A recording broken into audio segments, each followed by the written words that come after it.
Well, good afternoon, everybody. Yes, I'm Philip Owen from DG Climate Action in the Commission. That was quite a rousing speech, Mr. Slater, and I'm glad we've proposed such a modest, minimal offering for you to improve upon. It boosts my ego if I manage, so that's great. Brilliant, brilliant. Because quite honestly, as you know, the Commission's role is to propose, but the co-legislator's role to actually improve and decide on what laws actually come into force. And certainly, a lot of the ideas you had there are things we've discussed and thought about.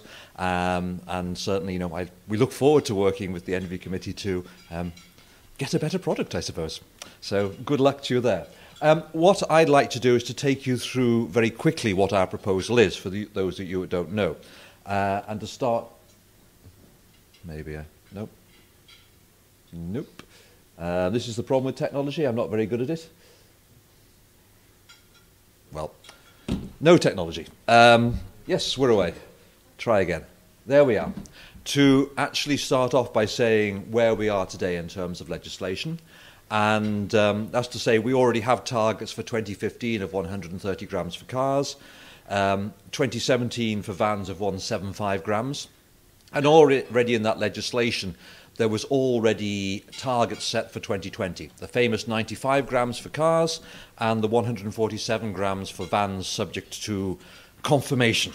So that is where we are today. What's been happening in the market since 2008, 2009, when the Commission proposed this legislation, when this legislation came into force?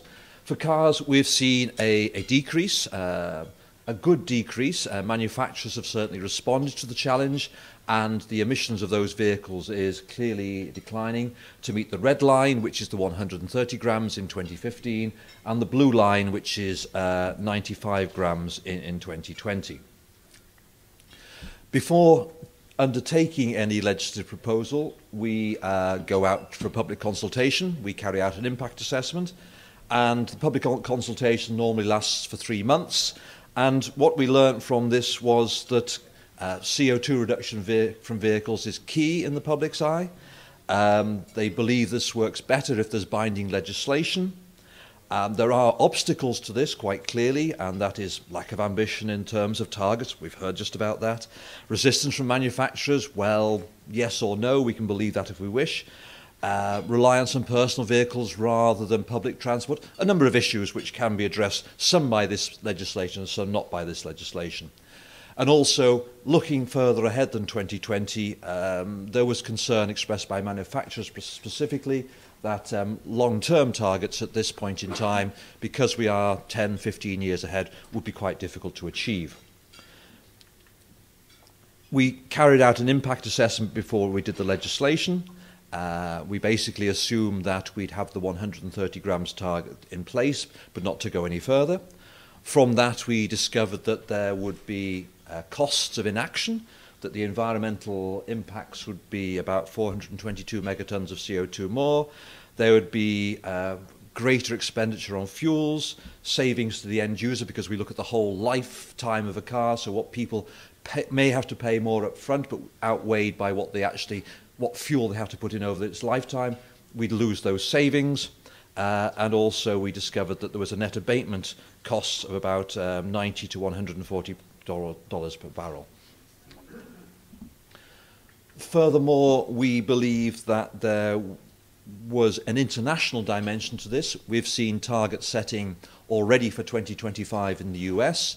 Targets have been set in Korea, in Brazil, in China, in Japan. Australia will come up with targets soon. So from a European standpoint, it makes sense to have 2020 targets. It makes sense to look in the longer term.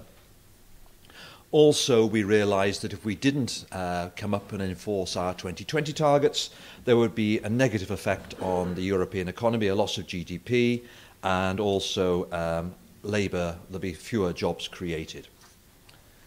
So our impact analysis confirmed that for cars, that we believed that mass was the appropriate utility parameter, so the best proxy for CO2 emissions. That the slope, and this is the burden sharing between the various manufacturers, because we look at the fleet, all the cars produced by a manufacturer, the slope on that would be about 60%. that it makes sense to take the very small manufacturers outside the scope of the regulation, so we've said very small ones, that it made sense to continue with our premium, our penalty if people don't make the target at 95 euro per gram, and finally that there would be on average a cost of about 1,000 euro per car to meet the 95 gram target. Similarly for vans, because we looked at both at the same time, that mass was again the right parameter, that the slope should be 100%, again simplify the system, take small volume manufacturers outside the scope, a premium of 95 euro per gram, and also that the average cost, the additional cost a manufacturer would have to have for making those vans to meet 147 grams was around 450 euro per van.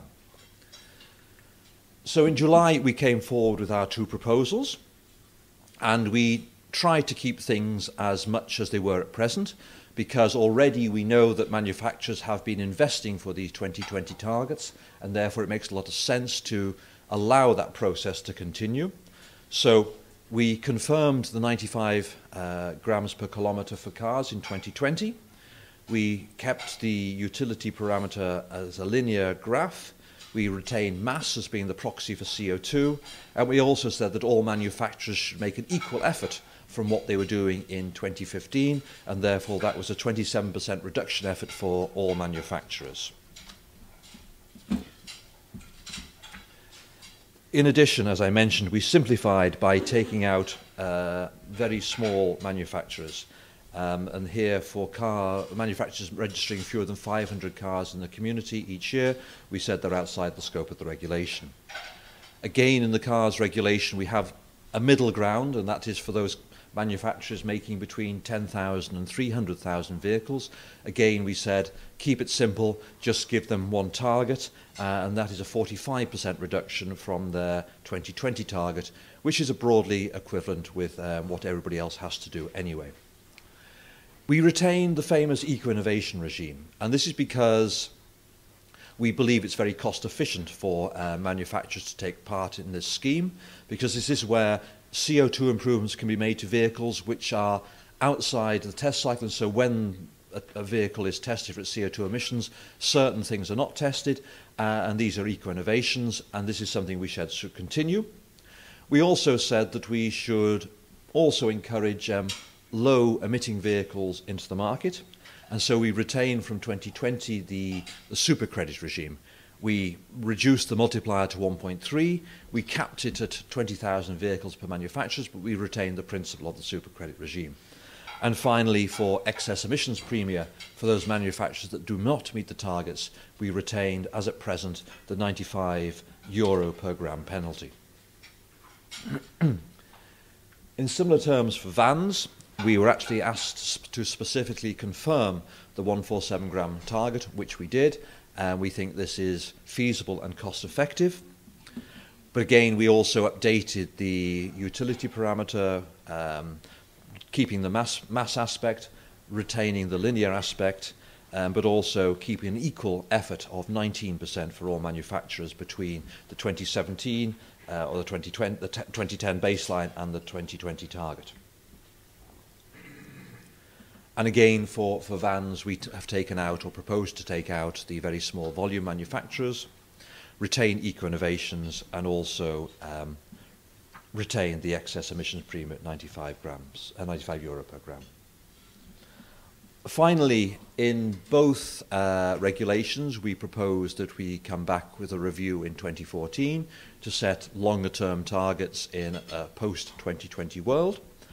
We haven't said what that date is at this point in time or what that target might be. Clearly, it will require a lot more work, but we are already starting to think about this. We are consulting manufacturers and other key players. We have consultants looking at this work, and next year we hope to be able to come forward with a consultative communication, which we can again ask more formally all the questions we want to ask, so that in 2014 we'll be fully informed and able to come forward with a Commission proposal, if that is the date which the co-legislator decides to stick with, of course. So that is, we haven't also forgotten about the future. We just believe that today we haven't got enough information to actually foretell the future, if that is ever possible. So that is a quick run through the legislative proposals. Certainly, we've started discussions in the Council. There's been a number of working groups there. The Parliament has gone through the process of appointing rapporteurs both in the Environment Committee and the ITRA Committee, and quite clearly the Commission, and I'm sure the Council, and I see representatives of the Member States here today, look forward to actually engaging with all these people to make this a quick outcome, because I think the sooner we can give industry the certainty of these 2020 targets, the better for them. And the longer it takes, the more difficult it'll come going forward. Thank you.